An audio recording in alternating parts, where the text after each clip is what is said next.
നിങ്ങൾക്ക് ഈ കഥ ഇഷ്ടപ്പെടുകയാണെങ്കിൽ ചാനൽ സബ്സ്ക്രൈബ് ചെയ്ത് കാണണേ. ലൈക്ക് ചെയ്യാനും മറക്കരുത്. ഇവിടെയാണോ താമസിക്കുന്നത്? അയാൾ ചോദിച്ചു. ഗൗരിക്കത് ആരാണെന്ന് മനസ്സിലായില്ല. തന്നെ പരിചയമുള്ള ആരെങ്കിലും ആയിരിക്കുമോ? അവൾ ഒരു നിമിഷം ഓർത്തു. എന്നിട്ട് പറഞ്ഞു, അതെ. ഇവിടെ എവിടെ വീട്? അയാൾ ചോദിച്ചപ്പോൾ അവൾ അല്പമൊന്ന് ഭയന്നു. മഹേന്ദ്രത്തിനടുത്താണ് നിന്നിരുന്നതെങ്കിൽ കൂടി അവൾ പറഞ്ഞു, ഇവിടുന്ന് കുറച്ചുകൂടി പോണം. അയാൾ കയ്യിലുണ്ടായിരുന്ന ഒരു ഫോട്ടോ ഗൗരിയെ കാണിച്ച് ചോദിച്ചു, ഈ സ്ത്രീയെ ഇവിടെ എവിടെയെങ്കിലും കണ്ടിട്ടുണ്ടോ? അവൾ ആ ഫോട്ടോയിലേക്ക് നോക്കിയതും ഒന്ന് ഞെട്ടി. തൻ്റെ പതർച്ച അയാൾ അറിയരുതെന്ന് വിചാരിച്ച് അവൾ വേഗം പറഞ്ഞു, ഇല്ല, ഞാൻ ഇവിടെയൊന്നും കണ്ടിട്ടില്ല. സാറ് പോലീസാണോ? അയാൾ മറുപടിയൊന്നും പറയാതെ കാറിൽ കയറിയിരുന്നു. ഗൗരി പേടിയോടെ മുന്നിലേക്ക് നടന്നു. അയാൾ കാറുമായി അവിടെ തന്നെ നിൽക്കുന്നുണ്ടായിരുന്നതിനാൽ മഹേന്ദ്രത്തിൻ്റെ മുന്നിലെത്തിയിട്ടും അവൾ കയറാൻ മടിച്ച് മുന്നോട്ട് നടന്നു. അവൾ കുറച്ചു ദൂരം കൂടി മുന്നോട്ട് പോയതിനു ശേഷം തിരിഞ്ഞൊന്ന് നോക്കി. അപ്പോഴും ആ കാർ അവിടെ തന്നെ നിൽക്കുന്നുണ്ടായിരുന്നു. അവൾ മറ്റൊരു വഴിയിലേക്ക് തിരിഞ്ഞ് ആദ്യം കണ്ട വീട്ടിൽ കയറി. സിറ്റൗട്ടിൽ കുറച്ചു പ്രായം ചെന്നൊരാൾ ഇരിക്കുന്നുണ്ടായിരുന്നു. അദ്ദേഹത്തിൻ്റെ അടുത്ത് ചെന്ന് ഗൗരി ചോദിച്ചു, ഇവിടെ KN നാരായണൻ എന്ന പേരായ ഒരാളുണ്ടോ? ഇവിടെ അങ്ങനെ ഒരാളും ഇല്ല. ഇന്ന് ആൾക്കാർക്ക് എന്താ പറ്റിയത്? കുറച്ചു മുൻപ് ഒരാൾ വന്ന് ഒരു ഫോട്ടോ കാണിച്ച് ആ സ്ത്രീയെ ഇവിടെ എവിടെയെങ്കിലും കണ്ടിട്ടുണ്ടോയെന്ന് ചോദിച്ചു. ഇപ്പതാ ഒരു പെണ്ണ് വന്ന് മറ്റൊരാൾ ഇവിടെ ഉണ്ടോയെന്ന് ചോദിക്കുന്നു. സർ, ദേഷ്യപ്പെടേണ്ട. ഇവിടെ എവിടെയാണ് താമസിക്കുന്നതെന്നാ പറഞ്ഞത്.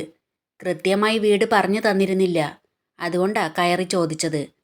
അദ്ദേഹം ഒരു ആർട്ടിസ്റ്റാ, ചിത്രം വരച്ചു കൊടുക്കുന്ന ആൾ. എൻ്റെ അമ്മ ചെറുപ്പത്തിൽ തന്നെ മരിച്ചുപോയി. അമ്മയുടെ ഫോട്ടോ ഒന്നും എൻ്റെ കയ്യിലില്ല.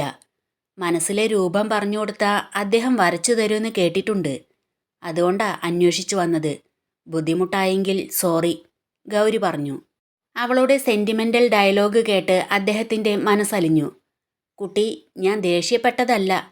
കുറച്ചു മുമ്പ് ഒരാൾ വന്ന് ഇതുപോലെ ചോദിച്ചു. അതിനു പുറകെ കുട്ടി കൂടെ വന്നപ്പോൾ എനിക്കെന്തോ സംശയം തോന്നി. അതുകൊണ്ട് പറഞ്ഞതാ. ഇവിടെ അടുത്തൊന്നും അങ്ങനെ ചിത്രം വരച്ചു കൊടുക്കുന്ന ആളെപ്പറ്റി കേട്ടിട്ടില്ല. കുട്ടിക്ക് വഴി തെറ്റിയതാവും. ശരിക്ക് ചോദിച്ചു മനസ്സിലാക്കി അന്വേഷിക്കൂ. ഓരോ വീട്ടിലും ഓരോ സ്വഭാവത്തിലുള്ള ആൾക്കാരാ ഉണ്ടാവുക. കുട്ടി ഇങ്ങനെ ഓരോ വീട്ടിലും കയറിയിറങ്ങി ചോദിക്കാൻ നിന്നാൽ അത് അപകടമായിരിക്കും, അദ്ദേഹം പറഞ്ഞു. ശരി, ഞാൻ പൊയ്ക്കോട്ടെ എന്ന് പറഞ്ഞ് ഗൗരി അവിടുന്ന് ഇറങ്ങി. വീണ്ടും തിരിഞ്ഞ് ആ വഴിയിൽ തന്നെ നോക്കിയപ്പോൾ അവിടെ ആ കാർ ഉണ്ടായിരുന്നില്ല. അവൾ വേഗം നടന്ന് മഹേന്ദ്രത്തിൽ കയറി. രാമേട്ടൻ ഡോർ തുറന്നപ്പോൾ തന്നെ ചോദിച്ചു, ഇന്ന് മോളെന്താ വൈകിയത്? ഗൗരി രാമേട്ടനോട് കാര്യങ്ങൾ വിവരിച്ചു. പക്ഷേ രാമേട്ട, അന്ന് ഞാനൊരു രൂപം കണ്ട് പേടിച്ചോന്ന് പറഞ്ഞില്ലേ? ആ ഫോട്ടോയിൽ കണ്ട സ്ത്രീയുമായി ആ രൂപത്തിന് നല്ല സാമ്യമുണ്ട്. രാമേട്ടൻ്റെ ഉള്ളിലെ പതർച്ച മറച്ചു വെച്ചുകൊണ്ട് പറഞ്ഞു. അത് മോൾക്ക് തോന്നിയതാവും. അന്ന് ഇരുട്ടിൽ നിഴല് കണ്ടല്ലേ പേടിച്ചത്? അല്ല രാമേട്ട, അന്ന് ആദ്യം ഞാൻ വെളിച്ചത്തിലാണ് കണ്ടത്. അതിനുശേഷാ ലൈറ്റ് ഓഫായത്. അപ്പോൾ ഞാൻ ആ ഫോട്ടോയിൽ കണ്ട അതേ രൂപത്തെ തന്നെ കണ്ടത്. അത് മോൾക്ക് വെറുതെ തോന്നിയതാ. അന്ന് മോളുടെ മനസ്സ് ആകെ അസ്വസ്ഥായിരുന്നല്ലോ, അതുകൊണ്ട് തോന്നിയതാവും. വ്യക്തമായില്ലെങ്കിലും രണ്ടാമത് കണ്ടതും അതേ രൂപം തന്നെയാ. അത് കണ്ടത് രാത്രിയല്ലേ? എന്തെങ്കിലും നിഴല് കാണുമ്പോഴേക്കും തന്നെ പേടി തോന്നും. ഗൗരി വല്ലാതൊരാശങ്കയോടെ അവളുടെ റൂമിലേക്ക് പോയി. സന്ധ്യയ്ക്ക് ദീപം തെളിയിച്ച് വിളക്കുമായി പുറത്തേക്ക് വരുമ്പോഴാണ് ദേവൻ ഓഫീസിൽ നിന്ന് വരുന്നത്. ദേവനെ കണ്ട് അവൾ ഒരു പരിഭവത്തോടെ നോക്കി. അത് കണ്ടപ്പോൾ തന്നെ അവന് ചിരി വന്നു. ദീപം പുറത്ത് കാണിച്ച് ഗൗരി പൂജാമുറിയിലേക്ക് പോയപ്പോൾ രവി ദേവനോട് പറഞ്ഞു, ഓവർ കോൺഫിഡൻസ് കുറച്ച് കുറഞ്ഞതുപോലെ ഉണ്ടല്ലേ സർ? അത് കേട്ട് ദേവൻ രവിയെ നോക്കിയൊന്ന് ചിരിച്ചതിന് ശേഷം അവൻ്റെ റൂമിലേക്ക് പോയി. കുറച്ചു കഴിഞ്ഞപ്പോൾ രാമേട്ടൻ ദേവൻ്റെ റൂമിലേക്ക് ചെന്നു. കുഞ്ഞെ, ഇന്ന് ഗൗരിമോൾ ഓഫീസിൽ നിന്ന് വരുമ്പോൾ ആരോ വഴിയിൽ നിന്നൊരു ഫോട്ടോ കാണിച്ച് ആ സ്ത്രീയെ ഇവിടെ എവിടെയെങ്കിലും കണ്ടിട്ടുണ്ടോ എന്ന് ചോദിച്ചത്രേ. അടുത്ത വീടുകളിലൊക്കെ ചോദിച്ചെന്നാ അറിഞ്ഞത്. അത് കേട്ട് ദേവൻ ഒരു സംശയത്തോടെ രാമേട്ടനെ നോക്കി. ഗൗരിമോൾ പറഞ്ഞത് വെച്ച് നോക്കിയ ആ ഫോട്ടോ ഭാനുവിൻ്റേത് തന്നെയാ. ഭരതൻ ഭാനുവിനെ അന്വേഷിക്കുന്നുണ്ട് കുഞ്ഞെ. ഭരതൻ്റെ പല രഹസ്യങ്ങളും ഭാനുവിന് അറിയാവുന്നതല്ലേ. അതുകൊണ്ട് ചിലപ്പോൾ അപായപ്പെടുത്താനെങ്ങാനും. രാമേട്ടൻ പറഞ്ഞു നിർത്തിയതും ദേവൻ ദേഷ്യത്തോടെ പറഞ്ഞു, മതി, ആ സ്ത്രീയെക്കുറിച്ച് എനിക്കൊന്നും അറിയണ്ട. കുഞ്ഞേ, അത് കുഞ്ഞിൻ്റെ അമ്മയല്ലേ? അമ്മയോ? എന്നെ അനാഥനാക്കിയത് ആ അമ്മയല്ലേ? എൻ്റെ ജീവിതം ഇത്രത്തോളം കയ്പേറിയതാക്കിയതും ആ അമ്മ തന്നെയല്ലേ? പുതിയ സ്വപ്നങ്ങൾ എൻ്റെ മനസ്സിൽ നാമ്പിട്ടിട്ടേ ഉള്ളൂ. ആ സ്വപ്നങ്ങൾ കൂടി തകർക്കാൻ ആ സ്ത്രീ എൻ്റെ ജീവിതത്തിലേക്ക് വരരുത്. എനിക്ക് അവരെക്കുറിച്ച് ഒന്നും അറിയണ്ട. ദേവൻ്റേത് ഉറച്ച തീരുമാനമാണെന്ന് രാമേട്ടന് മനസ്സിലായി. രാമേട്ടൻ അപ്പോൾ അവിടുന്ന് പോന്നു. ദേവൻ ഒരു നിമിഷം ഒന്ന് ആലോചിച്ചു നിന്നതിന് ശേഷം TV ഓൺ ചെയ്ത് വന്ന് ബെഡിൽ ചാരിയിരുന്നു. ക്യാമറ എടുത്ത് നോക്കിയപ്പോൾ അത് ഓഫാണെന്ന് കണ്ട് വേഗം ഫോണെടുത്ത് രവിയെ വിളിച്ചു. നീ റൂമിലേക്കൊന്ന് വാ എന്ന് പറഞ്ഞ് ദേവൻ കോൾ കട്ട് ചെയ്തു. രവി റൂമിലേക്ക് വന്നതും ദേവൻ വേഗം ബെഡിൽ നിന്ന് എഴുന്നേറ്റ് അവൻ്റെ അടുത്തേക്ക് ചെന്ന് ചോദിച്ചു, ക്യാമറ ഓഫ് ചെയ്തതാരാ? അത് കേട്ട് രവി ഒന്ന് ഞെട്ടി. പരിഭ്രമത്തോടെ അവൻ പറഞ്ഞു, അത് ഞാൻ ഉച്ചയ്ക്ക് ശേഷം ഓഫീസിൽ വരാതെ ഇവിടെ ഇരുന്നപ്പോൾ ബോറടിച്ച് അവിടെയെല്ലാം ഒന്ന് വൃത്തിയാക്കാൻ. അവിടെ എന്താ ഇത്ര വൃത്തിയാക്കാനുണ്ടായിരുന്നത്? എന്നിട്ട് എന്തുകൊണ്ട് അത് ഓൺ ചെയ്യാതിരുന്നത്? അത് പിന്നെ ഞാൻ ഓൺ ചെയ്യാൻ മറന്നുപോയി സാർ. ഞാൻ ഇപ്പം തന്നെ പോയി ഓൺ ചെയ്യാം എന്ന് പറഞ്ഞ് രവി അവിടുന്ന് പോയി. ദേവനെ നേരിടാൻ പിന്നീട് ഗൗരിക്ക് വല്ലാതെ മടി തോന്നി.